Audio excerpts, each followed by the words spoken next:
Lovely. Well, thank you all for coming. My name's Andrew Smith from Warner's Nurseries. Warner's, there's our beautiful nursery. We're a large wholesale production nursery. For those of you who might not know us, we're based out at Nursery North, which is about 30-40 minutes east of Melbourne. We grow everything from little ground covers to 4-metre deciduous trees. So what we say is we grow gardens, not just plants, because we really can grow a whole garden. There's me. So I've worked at Warner's for 34 years now, and I'm an absolute plant nerd. And it all started when I was quite young at school. Instead of doing mathematics or English, I was reading my Ostraflora handbook in year 9, saying to the, Miss, have a look at this grevillea. And she'd go, get back to work again. And into plants, growing plants. My friend and I, we used to grow herbs and sell them at Camberwell Market when we were about 14, 15. Legal herbs. And then, my wife says I've got issues because I go to Bunnings and come back with plants when I was buying fruit. Go up the shop to buy some milk, come back with plants. It was like, and how much did that cost? $50? That's how she talks too. So, a few little issues there, but a real passion for plants. I judge gardens in the Landscape Awards, which I love doing. Fantastic seeing some of Melbourne's best gardens. And made my way through production. When I first started, we used to grow a lot of plants in the ground, like this, burlapping conifers that have been dug from the ground, digging out deciduous magnolias or growing in the ground. Now everything's growing in pots. We used to mix our own soil by hand. All the ingredients in a big cake, turn it over with a shovel. Now we use potting mix companies, so the kids don't know how easy they've got it these days. And also, we used to, growing stuff in the ground, we had a 3.5-acre shade house, which we used to fork by hand. Wouldn't get the kids doing that these days, but that's another story. And now through production, now I'm made way into sales.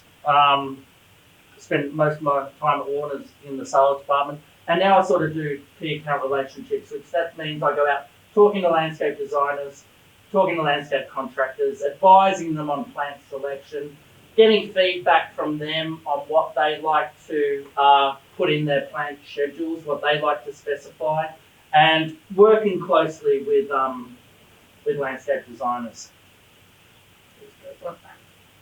So Warner's, established in 1914. Obviously really old, generations of family members. And over those years, 105 years, you see a lot of different trends in plants and plant usage. So garden design trends. So back in the 60s and 70s, I wasn't working in the nursery in the 60s and 70s, but there was that, I call black plastic with dracaenas and cordyline and flaxes, and pebbles were used a lot back then. Back in the 80s, when I first started in the nursery, there was this sort of bit of a native boom then in the 80s, and plants like gold diosmas, we used to grow paddocks of gold diosmas and paddocks of golden biotas. Now we don't grow any. And back in the 90s, we were growing iceberg roses then. And that's when Buxus and that sort of formal garden started. And then in the 2000s, that cordylines and flaxes returned again. And we grew a lot of them again. Now we don't grow any. So the plant trends are really a bit like the fashion industry. Things come around, come back into fashion again. Then they go out of fashion and it all sort of turns around. 2010, round about that time, the sort of formal gardens, that sort of Bangay were really popular, Bangay designs. And then, we get to where we are today, and the, structural plants, foliage types, lush greens, and certainly that blending of natives and exotics is a really popular garden design trend at the moment. And you can just see some of these beautiful gardens here. Some of them are from Mythicus, but the combinations of exotics, succulents, and natives are really the in-style garden at the moment. So trends at Mythicus, Mythicus is a really good, the Melbourne International Flower and Garden Show. It's a really good snapshot of what is in trend in garden design. This is a garden we did with Nathan Burkett in 2015, and that style of garden, still a lovely garden now, but even back then, that's when it was sort of coming to fashion. That formal elements mixed with perennials. There are our beautiful living pergolas there we did, and we still sell a lot of living pergolas now. Fantastic design element in the garden, having natural shade areas. And then in 2016, this is another garden we did with the greenery. They're all Warner's plants. What I was saying about how we grow gardens, not just plants. Every plant in that garden is a Warner's plant.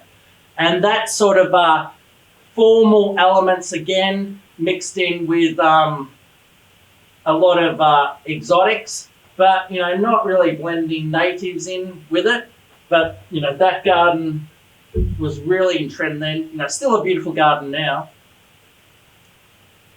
And then in 2017, we sort of coined this style of garden, urban lush, that dark green glossy foliage. Once again, beautiful garden. And gardens about creating spaces to relax and enjoy. And that sort of urban lush, you walk in there and immediately feel relaxed. And then in 2017, things were starting to change a little bit. Phil Withers, incorporating, cactus, mixing in cactus with natives, mixing succulents, and, upright cactus as lineal design features, succulent ground covers, but still mixing it in with natives. And then this garden in 2018, that sort of certainly got right away from that formal style of garden. I see this garden as being a little bit wild, a little bit out of control. Really a really popular style of garden these days with miscanthus and Nyphophia, but mixing in some natives as well with those exotic plants like Westringias and Correas.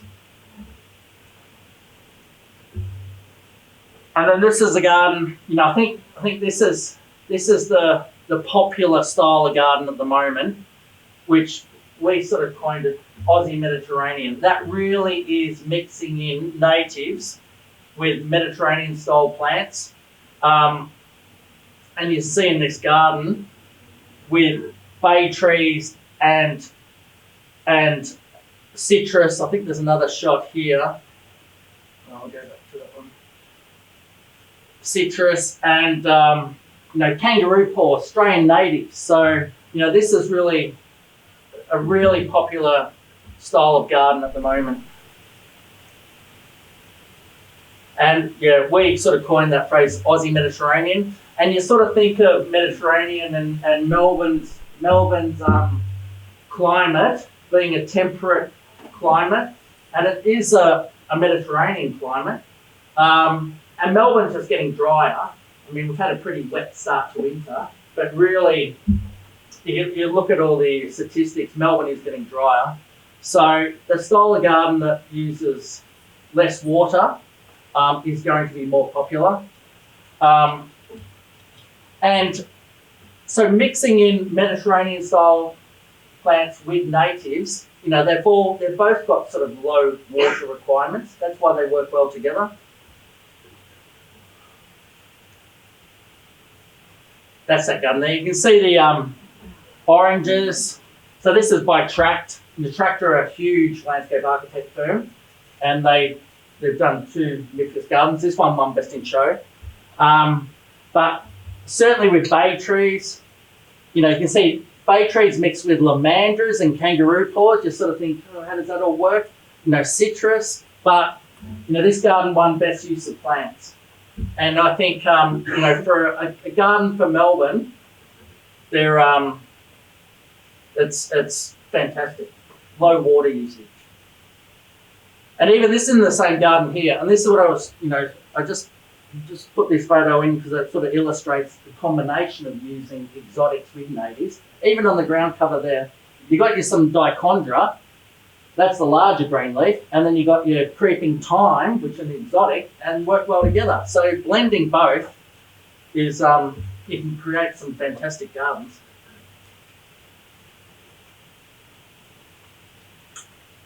Orange used in that garden was Mediterranean Sweet. Mediterranean Sweet is the best orange for Melbourne.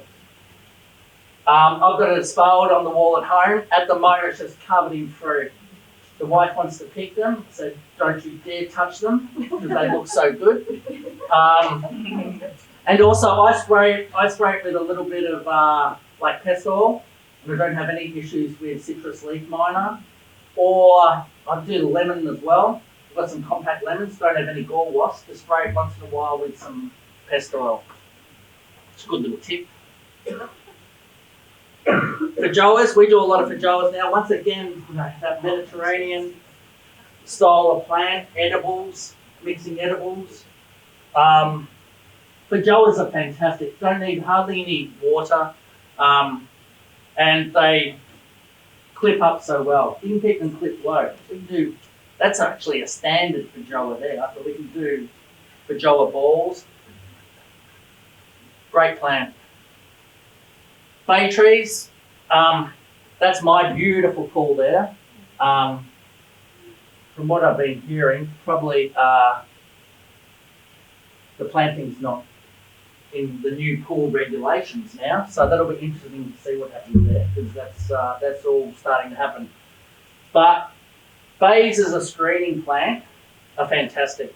I clip them once a year, and I clip them in October when I'm not using the pool, and I clip them in October too because they do flower. They start to get a little flower bud there. You clip off all the flowers so you don't have them messing in the pool during the warmer months. But I love them because they're dark green and glossy too. I could have planted anything like ficus or lily pillies. Bays, I love them.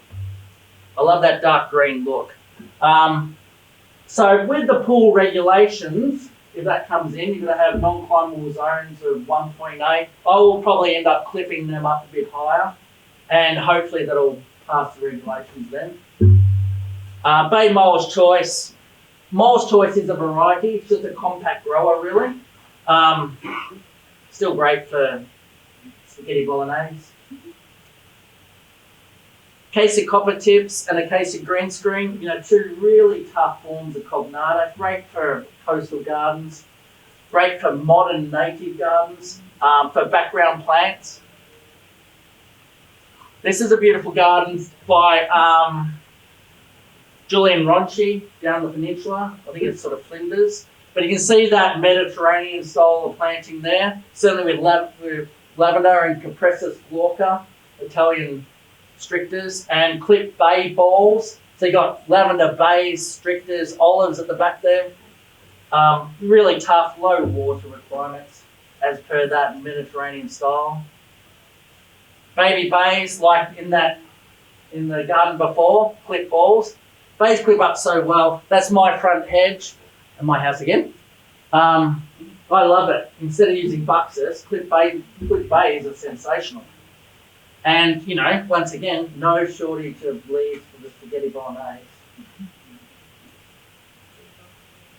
Lavenders, we grow mainly English lavender, angustifolia, for balls. We do a lot of balls. We grow Avonview as well, but they're probably just the two lavenders we grow. There's some new forms of French lavender, Frenchette. That's really quite good too. We're going to do more of those, but more balls.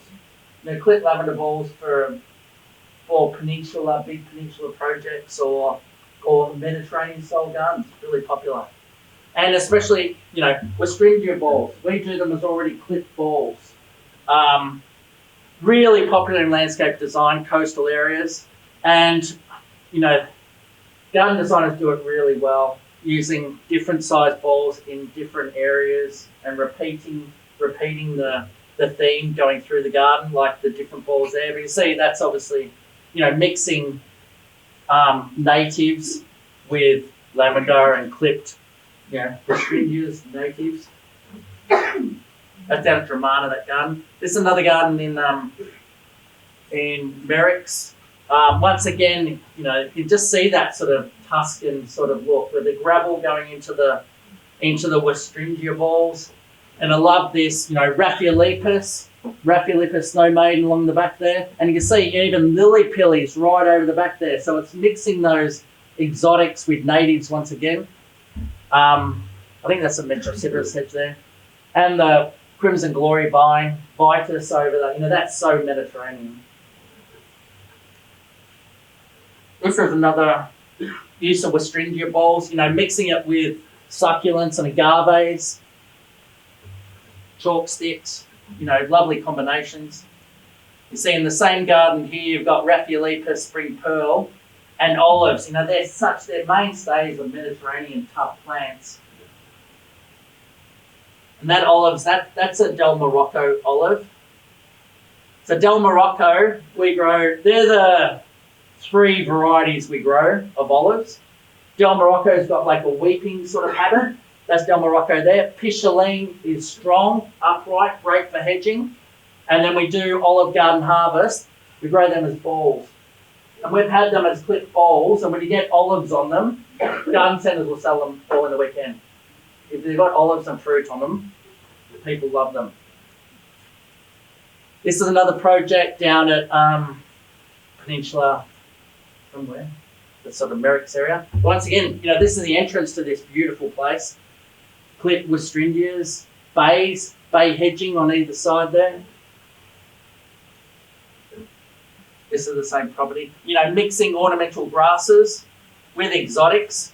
This project here we delivered, that's a, boundary hedging there is Photinia, just normal Photinia robusta. It's fantastic. Such a tough plant. And, down there, Merrick's on top of a hill, you need tough plants.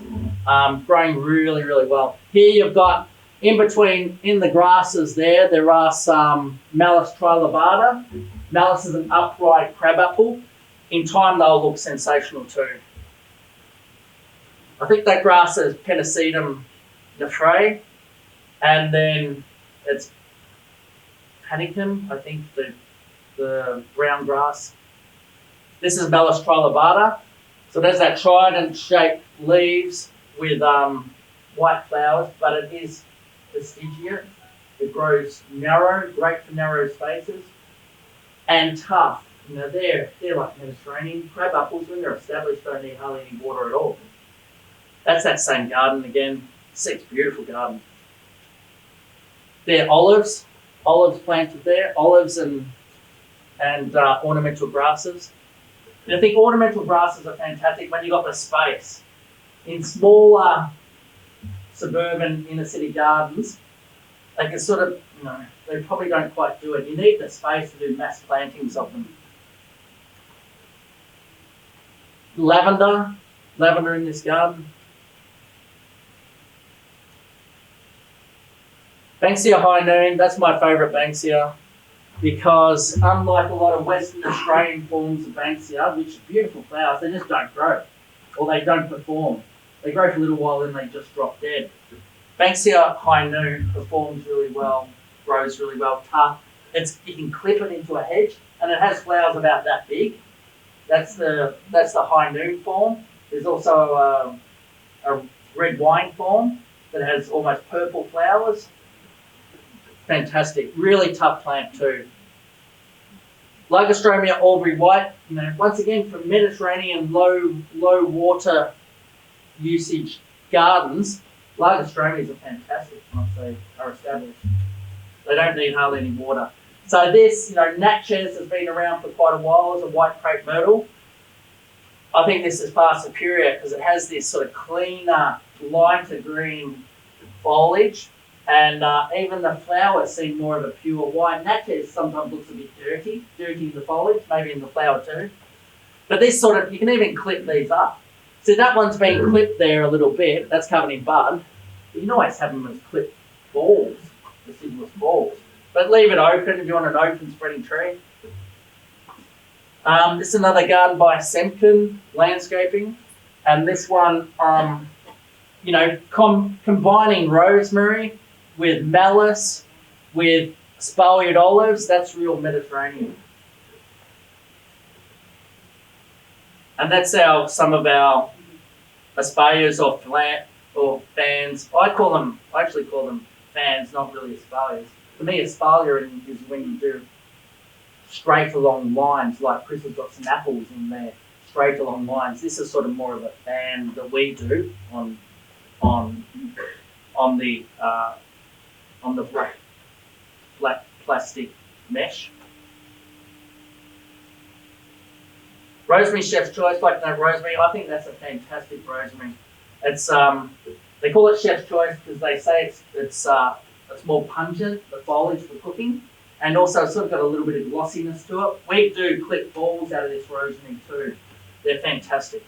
Once again, so Mediterranean. Malice Royal Raindrops, that's a new malice.